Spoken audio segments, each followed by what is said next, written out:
Jean-Charles Lagrange aime flâner sur les berges de l'île.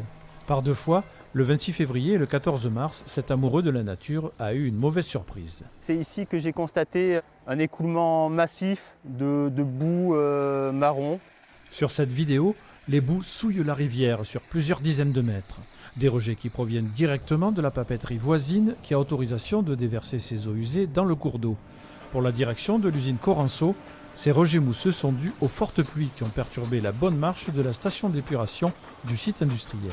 Une station d'épuration, c'est un milieu vivant, ce sont des micro-organismes. Et cette pollution, c'est essentiellement de l'amidon. C'est ce qu'on trouve dans l'eau de cuisson des pâtes ou du riz. Ces bactéries, elles flottent et elles créent cette mousse qui est marron et pas jolie. Et on a eu des départs de cette mousse vers la rivière. Dépêchés par la préfecture, les agents de l'Office français de la biodiversité ont procédé à des prélèvements pour analyse. À plus de 2 km en aval, le moulin de Porchère et des rejets boueux toujours visibles, de quoi agacer ceux qui œuvrent pour la rivière. Les efforts qu'on fait depuis des années, les millions d'euros qu'on y met pour garantir la bonne qualité de l'eau, garantir la bonne qualité de la reproduction des poissons, c'est pas admissible de pouvoir rejeter de cette manière ces choses-là. Pêcheurs contre industrie papetière, la polémique n'est pas terminée. Une station d'épuration, elle doit déverser une eau propre ou quasi propre dans la rivière.